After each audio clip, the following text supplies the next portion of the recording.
Hello everyone, my name is Mackenzie. Welcome. If you are new here, I just fill in some blanks. I am a person of transgender experience, and today I just kind of want to talk about my journey so far. So starting back in 2020 was when I got furloughed. Of course, everybody, had a tough time when COVID struck, and I was forced to sit at home for a couple of months and just kind of sit with my own thoughts for a little while. And that's really where everything kind of came together for the first time. I had had thoughts for a long time, but I never knew how to put it into words. And then right around April, May timeframe of 2020, I ran across a couple of subreddits and I saw some memes that really resonated with me and just thought, wow, this is it. Like, some random meme just told me basically, it's like, hey, all those thoughts you've had up till now, guess what? That's what it's like to be trans. You're not just some weirdo. So I was like, okay, let me dive into this a little bit more. And then over the next, few months, I finally decided, hey, I need to see somebody about this. I need to talk to somebody. And so I finally got to see a therapist in November of 2020. So I sat on this for a good while, so about 6-7 months roughly. And so early November, I got to see a gender specific or a gender specified therapist, and that was when I was diagnosed with gender dysphoria.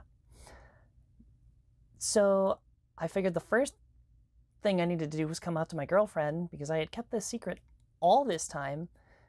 And so on December 2nd, I had this big plan to come out to my girlfriend, and it was going to be great. It was going to be like, it was this nice dinner. I had a strong feeling she was going to be, accepting and supportive. Now, granted, that relationship didn't last, but that's okay. But yeah, so on December 2nd, I took her out to dinner. It was nice, like private booth and everything. And so we got to talking about it. She was, like I thought, she was super supportive. And it was really funny timing because on December 1st, if anyone who is in the community is watching this, a lot of people know of a very high profile trans person that came out on December 1st of 2020. That being one of my particular celebrity crushes, Elliot Page, who completely stole my thunder. I can't stay mad at you, Elliot Page, but I'm a little sore that you did that to me. But anyway, so yeah, came out on December 2nd, and then fast forward a little bit, and we get into January of 2021, and January 21st, 2021, I started hormones. I started with estradiol injections and spironolactone. And so, let's see here, roughly about 2 weeks later, I finally got to go visit my family, and I broke the news to them. Coming out was a little rough. It wasn't perfectly smooth, but I don't think it is for anybody. Overall, acceptance. It was certain family members reacted a little more harshly than I expected, and some of the others reacted a little more calmly than I expected, which was weird. But overall, it went well, and they've learned. Over time has been just a journey of acceptance, which is great. And so, moving on from there, over the next few months, I started seeing the changes, started feeling the mental and emotional changes, some physical changes that kind of came along with it. And then it wasn't until, let's see here, November 6th, and that's when Arcane came out, and actually has nothing to do with my transition. I just wanted to put that in there because it's like one of the greatest animated shows of all time. Fight me. But moving on, in my actual transition, in December, something happened, and I didn't know this happened. Nobody did. Nobody really realized this happened, in that there was a change in the serum that I was that I was given for my estradiol. Now, this is kind of foreshadowing that we're going to get back to that later. But moving on into January, so my 1 year, January of 2022, my 1 year mark of transition, I had my other doctors, my next endocrinologist checkup. They did a blood draw like they normally do, just to check my estrogen and testosterone levels. And my doctor got back to me and said, hey, some things are a little bit low. Your estrogen is a little bit low. Nothing to really be concerned about at the moment. So we're just going to kind of leave it alone. I'm like, okay. Now at this point, I had kind of expressed that some of the changes weren't quite what I was expecting. It wasn't quite to the level I was expecting.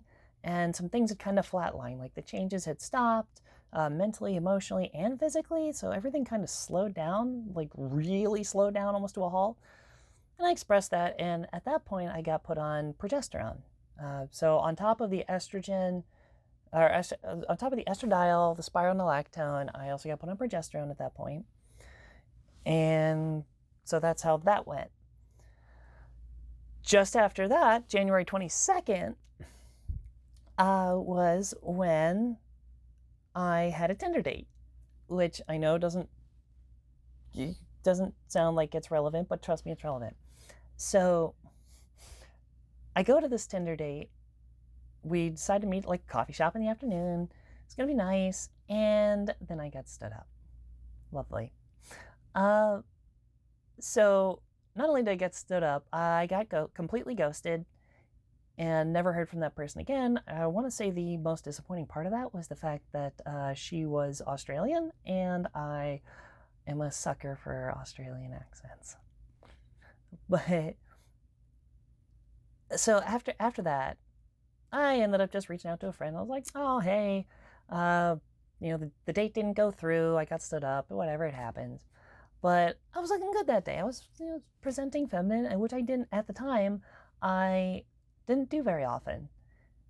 So I was kind of proud of the way I looked, and I was just feeling kind of fierce, And so my friend reaches back out and says, "You're coming over to our house, and we're gonna treat you right." So I go over to their house, and she says to me, "Look, have you ever had your nails done?" I said, "No, never. I'd never done anything with my nails," which is like a sin at this point. So she's like, "I'm gonna treat you." She had this whole kit, this like dip kit, and all these different colors. She's like, "All right, here's what we're gonna do. We're gonna do this, this, this." She put resin tips on. She put resin tips on my nails, and I asked her when she was done, it's like, "How long do these last?" She said, "Oh, about 3 to 4 weeks." I was like, "Uh-oh. Oh, this is a problem. Like, I gotta go to work on Monday." At the time, I was still presenting male or masculine at the time for work. So I sat on it for like a day or two, and then I was getting ready for work on Monday, and I thought to myself, she's like, "You know what? This is it. This is the time." And so the nails were kind of like the final like straw that broke the camel's back, if you will. And so from that day forth, I started presenting feminine for work.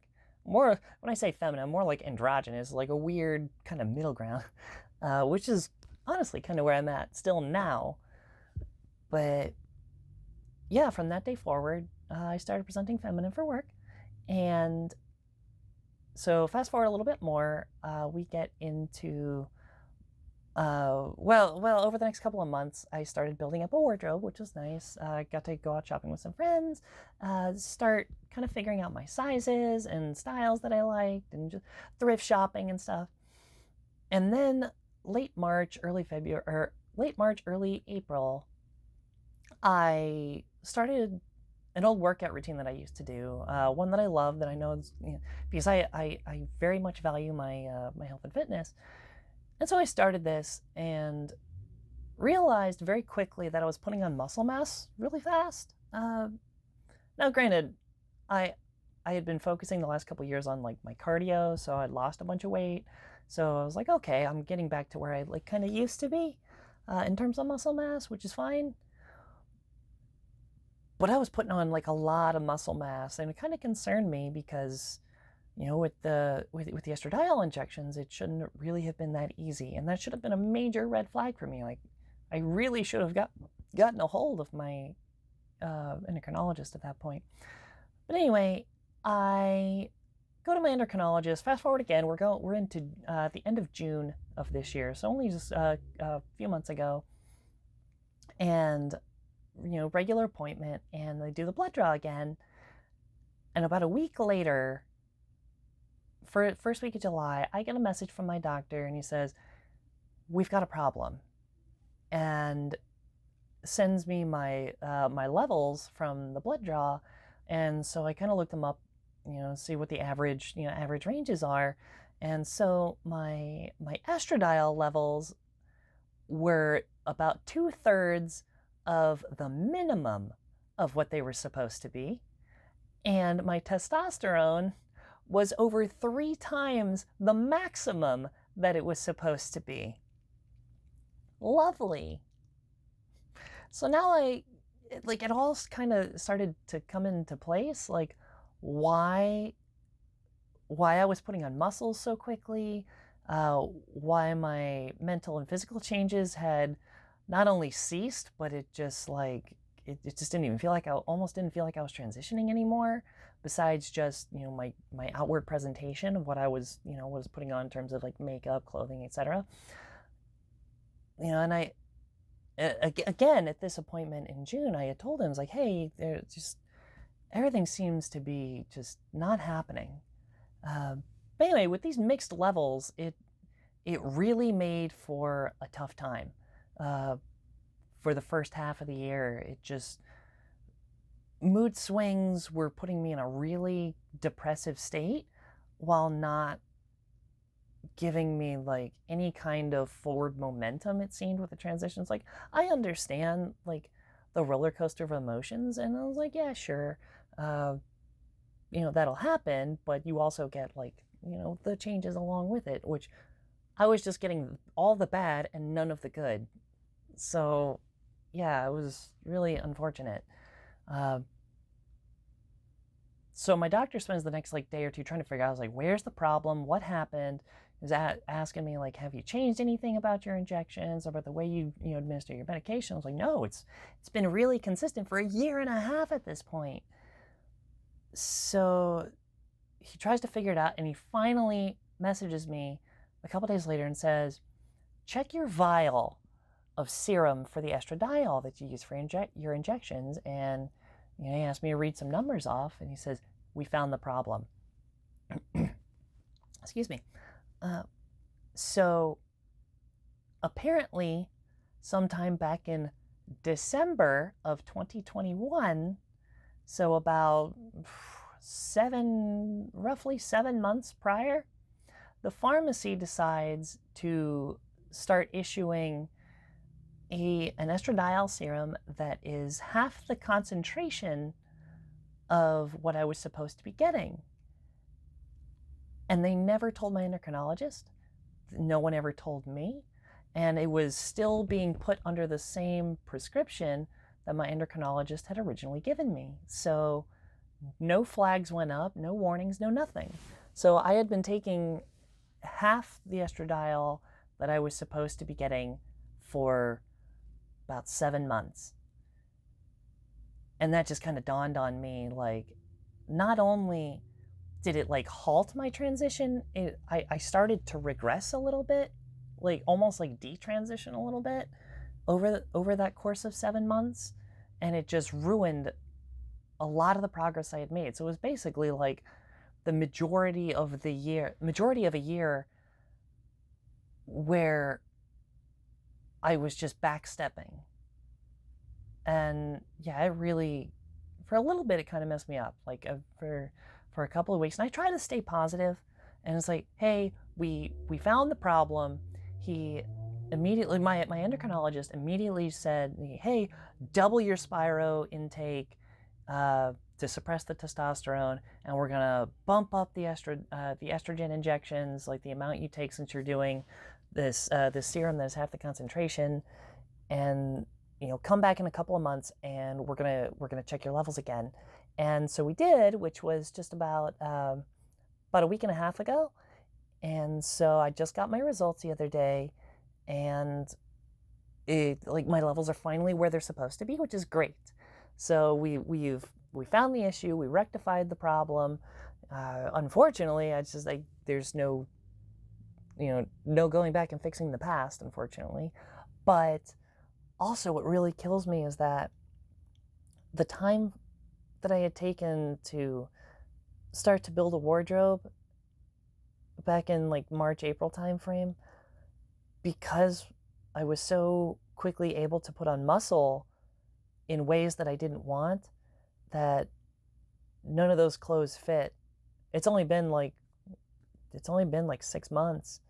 None of those clothes fit anymore. My body has changed in ways that I really wasn't hoping, and it's just kind of depressing because now some of those pieces are, I was so looking forward to wearing a lot of them because I had kind of prepared for the summertime, and then I just couldn't. This is a lot of it. Just it's funny enough, I grew out of a lot of it in a matter of like 3-4 months, and so it all ended up being a waste. And it just, that really didn't help with like the depressive spirals. I mean, granted, now I'm in a much better place. I know things are on the right track, and it's wonderful that, I've gotten to this point. But it just, yeah, there are bumps in the road.